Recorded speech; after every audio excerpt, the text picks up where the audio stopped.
Salut tout le monde, aujourd'hui je vous retrouve pour une petite vidéo vraiment très simple que je vous ai préparée, ça va pas durer très longtemps. C'est juste pour vous partager un petit peu mon excitation liée à la prochaine grosse armée que je suis en train de monter.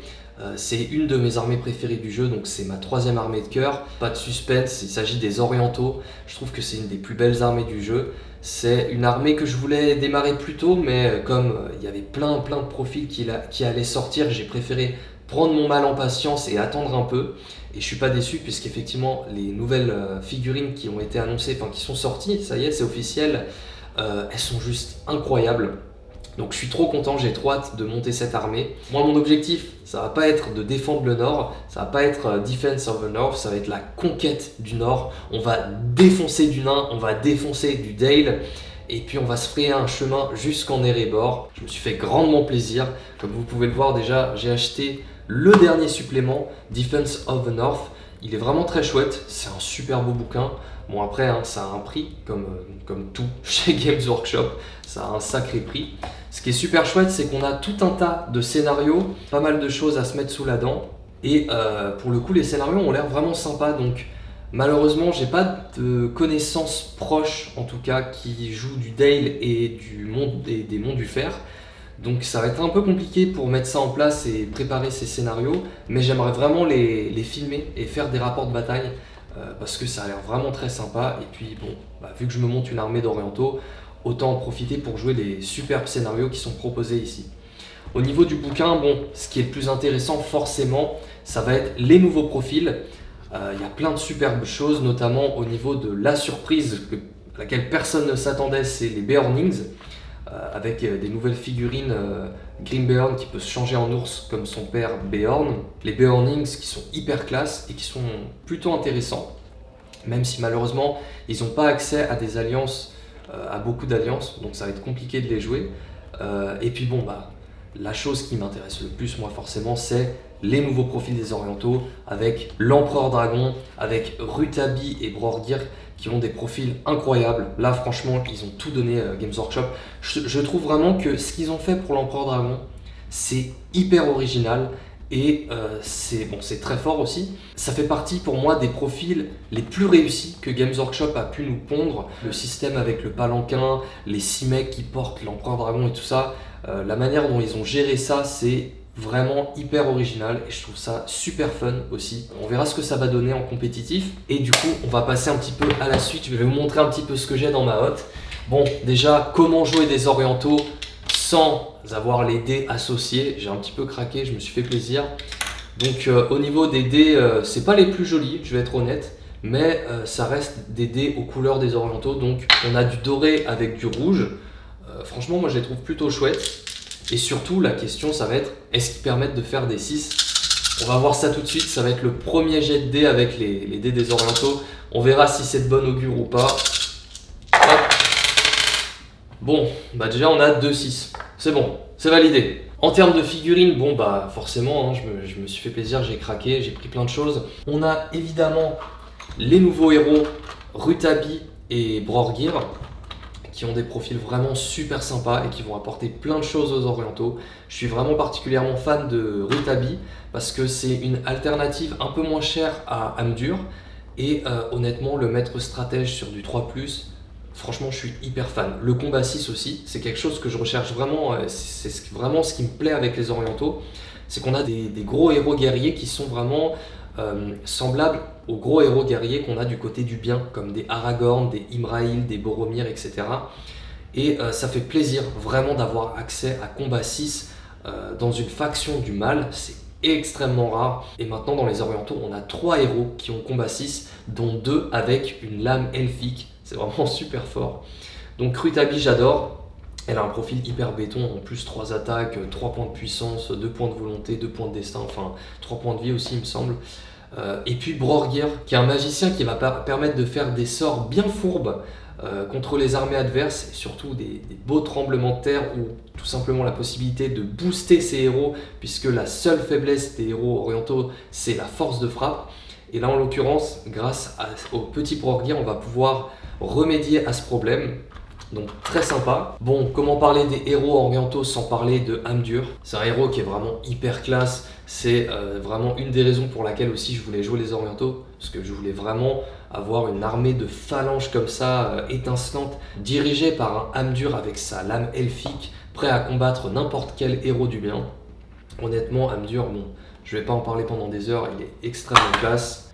Quelques acolytes du culte du dragon, donc j'en ai pris que 3 parce que c'est une figurine, bon, elle est très fragile, je sais pas encore si le profil est vraiment viable. C'est bon, on verra. Je pense que c'est le genre de figurine, on peut en ajouter une ou deux par-ci par-là dans une liste. Ça peut permettre d'apporter un petit peu des armes de jet, un petit peu de surprise, un petit peu d'attaque supplémentaire, de faire des petits contournements. C'est une figurine qui est intéressante. Voilà, après, elle est loin d'être parfaite, elle est extrêmement fragile. Donc voilà, j'en ai pas pris plus que ça. 3, je pense que ça suffit pour l'instant. On verra par la suite. Par contre, effectivement, encore une fois, on a accès à des figurines Forge World qui coûtent très cher, mais qui sont vraiment très classe. Et d'ailleurs, on va pouvoir enchaîner en parlant de ça.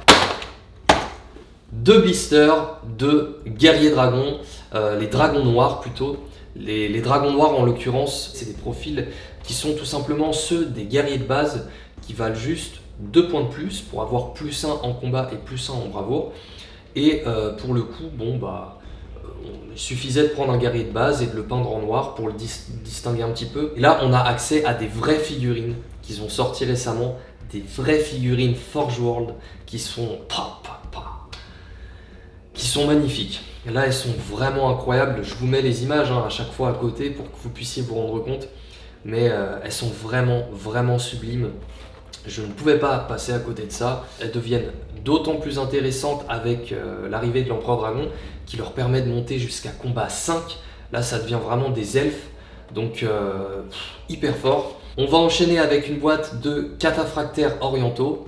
C'est la cavalerie des orientaux. Elle est un peu unique dans le jeu puisque c'est une des rares cavaleries du jeu à ne pas avoir une grosse force de frappe, une grosse létalité, puisque c'est une cavalerie qui n'a pas accès à la lance de cavalerie et qui n'a que force 3, contrairement par exemple au Warg. Pas très punchy comme cavalerie, par contre c'est une cavalerie qui est très tanky. Donc c'est assez original puisque ils ont tous défense 6, puisqu'ils ont tous un bouclier là-dessus, et ils ont tous des chevaux caparaçonnés, donc avec défense 5, et comme ils ont une règle spéciale un peu étrange, qui est une sorte de mur de bouclier pour de la cavalerie, s'ils sont côte à côte avec 2 autres figurines de cavalerie identiques, et ils ont accès à défense 7 et défense 6 pour leurs chevaux. Donc c'est un petit peu les seuls chevaux du jeu qui ont défense 6. Le véritable gros intérêt de cette boîte, c'est clairement le tambour, le cataphractaire avec un tambour, puisque jusqu'à présent c'était la figurine la plus forte de l'armée des orientaux, celle qui apportait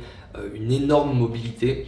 C'était peut-être la seule force, la seule grosse force de l'armée qui faisait qu'elle était à peu près jouable en compétition, à peu près. Et on va conclure avec le plus important, la star de l'armée, c'est bien évidemment l'Empereur Dragon en personne qui, comme je l'ai dit tout à l'heure, a un profil qui est plus que génial. Moi, je suis vraiment hyper fan de ce qu'ils ont fait pour ce profil. Il est un peu fort, mais il a quand même des défauts malgré tout, notamment le principal, c'est sa mobilité. Il a vraiment une mobilité qui est quasi inexistante. Ça va être très compliqué de le bouger, d'aller chercher des figurines ennemies. On va être bloqué très souvent. Mais en contrepartie, c'est vraiment un guerrier qui est très très bon, puisqu'il a combat 6, lame elfique, etc. Il a des figurines pour l'aider, pour blesser. Et puis surtout, il a un effet bannière qui est exceptionnel. C'est tout simplement un mélange entre la bannière de Boromir et l'effet bannière d'Imraïl. Je pense que dans le top 3 des meilleures bannières du jeu, elles en font partie. Donc il a tout simplement les deux réunis. C'est hyper fort. Et la figurine, elle est magnifique. Bon, c'est juste une boîte. C'est un peu dommage qu'on n'ait pas au moins une petite illustration. Mais c'est pas très grave, je vous mets l'image juste à côté pour que vous puissiez vous rendre compte à quel point cette figurine est magnifique. J'ai vraiment hyper hâte de monter tout ça. Donc voilà, c'était juste pour vous présenter un petit peu ce qui va arriver dans les mois à venir, juste pour vous mettre un petit peu l'eau à la bouche et puis pour vous prévenir qu'il va y avoir de l'oriental sur la chaîne. Il va y avoir des scénarios, il va y avoir des combats contre Erebor et Dale. Il faudra que je trouve des joueurs qui jouent ces armées-là. Mais peu importe le temps que ça prendra, ça va se faire. et il y aura vraiment des superbes batailles. Donc voilà, bah écoutez, je pense que je vais conclure cette vidéo là-dessus. Je vous remercie d'avoir regardé cette vidéo. Comme d'habitude, n'hésitez pas à suivre la chaîne pour être prévenu de tout ce qu'il va y avoir par la suite, hein. Si vous voulez voir un jour, un beau jour sur la chaîne, de belles batailles avec ces guerriers à l'armure étincelante, bah écoutez, vous savez ce qu'il faut faire. Abonnez-vous, likez, partagez la vidéo. Et puis je vous dis à plus pour de prochaines vidéos. Allez, salut!